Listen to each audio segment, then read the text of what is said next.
Welcome to real fact stories. इस video में आपको पौराणिक फैक्ट जानने को मिलेंगे जो कि बहुत ही ज्यादा अमेजिंग है, तो इस वीडियो को पूरा देखिएगा। फैक्ट नंबर 1, आपने भगवान विष्णु की फोटो तो देखी ही होगी और आपने देखा होगा कि भगवान विष्णु नाग पर बैठे होते हैं।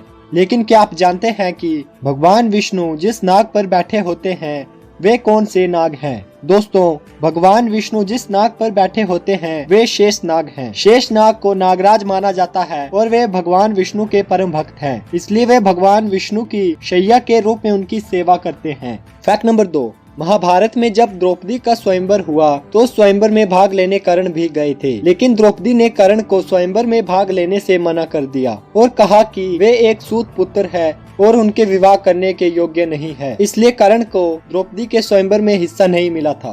फैक्ट नंबर 3, आपने भगवान श्री कृष्ण के कई चमत्कारों के बारे में तो सुना ही होगा, लेकिन क्या आप जानते हैं कि भगवान श्री कृष्ण ने एक बार अपनी छोटी उंगली पर पूरे पर्वत को उठा लिया था। गोकुलवासी इंद्रदेव को छोड़कर गोवर्धन पर्वत की पूजा करने लगे और इस बात से इंद्रदेव क्रोधित हो गए और उन्होंने गोकुल में काफी तेज बारिश करना शुरू कर दिया, जिससे कि वहां बाढ़ आने लगी। तब श्री कृष्ण सभी गोकुलवासियों को गोवर्धन पर्वत के पास ले गए और उस पर्वत को अपनी छोटी उंगली पर उठा लिया, जिससे कि सभी गोकुलवासी उस पर्वत के नीचे आ गए और वे सभी सुरक्षित बच गए।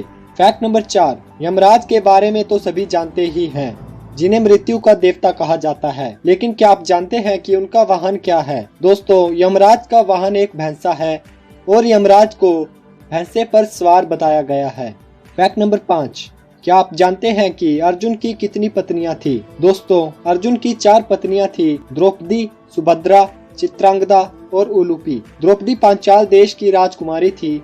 सुभद्रा श्री कृष्ण की बहन थी, जिनसे अर्जुन ने श्री कृष्ण के कहने पर भागकर शादी की थी। चित्रांगदा मणिपुर की राजकुमारी थी। मणिपुर के साथ मित्रता के लिए अर्जुन ने उनसे शादी की थी। और उलूपी नागलोक की राजकुमारी थी। फैक्ट नंबर 6, आप एकलव्य के बारे में तो जानते ही होंगे, जिन्हें उनकी खुद सीखी धनुर्विद्या और गुरु भक्ति के लिए जाना जाता था। लेकिन क्या आप जानते हैं कि द्रोणाचार्य ने एकलव्य को शिक्षा देने से मना कर दिया था। एकलव्य धनुर्विद्या पाने के लिए द्रोणाचार्य के पास गए, लेकिन द्रोणाचार्य ने एकलव्य को शिक्षा देने से मना कर दिया, क्योंकि वे एक निषाद पुत्र थे और द्रोणाचार्य केवल क्षत्रियों को ही शिक्षा देते थे।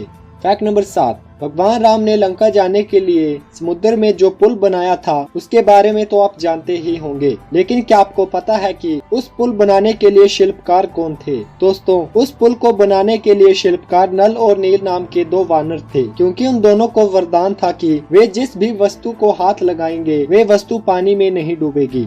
फैक्ट नंबर 8, अभिमन्यु जो कि अर्जुन और सुभद्रा का बेटा था, वे माँ के गर्भ में ही चक्रव्यूह को भेदना सीख गए थे, क्योंकि जब अभिमन्यु माँ के गर्भ में थे तब अर्जुन अपनी पत्नी सुभद्रा को चक्रव्यूह को भेदने की विधि बता रहे थे, लेकिन अभिमन्यु चक्रव्यूह से निकलने की विधि को नहीं जान पाया था, क्योंकि जब अर्जुन ने सुभद्रा को चक्रव्यूह से निकलने की विधि बताई उस समय सुभद्रा सोई हुई थी और नींद में होने के कारण वे विधि अभिमन्यु को ज्ञात नहीं हुई। इसलिए महाभारत के युद्ध में अभिमन्यु कौरवों के चक्रव्यूह में घुस तो गया, लेकिन बाहर नहीं निकल सका और चक्रव्यूह में फंस गया और चक्रव्यूह में फंसा होने के कारण कौरवों ने उसे मार दिया।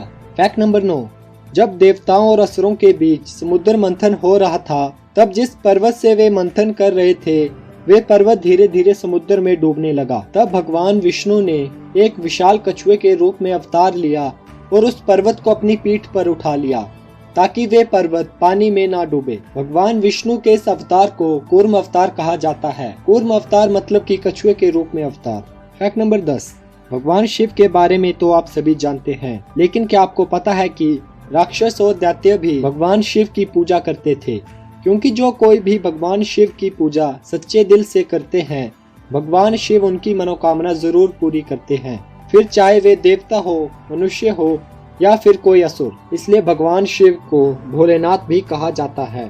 फैक्ट नंबर 11, महाभारत में जो भीम थे उनमें 10,000 हाथियों का बल था, लेकिन क्या आपको पता है कि ऐसा क्यों था? एक बार दुर्योधन ने भीम के खाने में जहर मिला दिया। उस खाने को खाकर भीम बेहोश हो गया और दुर्योधन ने भीम को बांधकर गंगा नदी में बहा दिया। भीम बहता हुआ नागलोक जा पहुंचा। जब नागलोक के सांपों ने भीम को नागलोक में आते हुए देखा तो उन्होंने भीम को डसना शुरू कर दिया। नागों के डसने से भीम के अंदर जो जहर था उसका असर खत्म हो गया और भीम को होश आ गई और भीम ने उन सभी नागों पर हमला कर दिया। तभी वहां नागलोक के राजा वासुकी नाग आए और उन्होंने भीम से पूछा कि तुम कौन हो। तब भीम ने कहा कि वे कुंती पुत्र भीम हैं। तब वासुकी नाग ने भीम को कहा कि कुंती की जो माँ थी वे मेरी पुत्री थी। और वासुकी नाग ने भीम को सुधा रस दिया, जिसे पीने के बाद भीम में 10,000 हाथियों का बल आ गया। तो ये थे कुछ अमेजिंग पौराणिक फैक्ट। अगर आपको वीडियो अच्छी लगी हो तो वीडियो को लाइक कर दें और चैनल को भी सब्सक्राइब कर दें।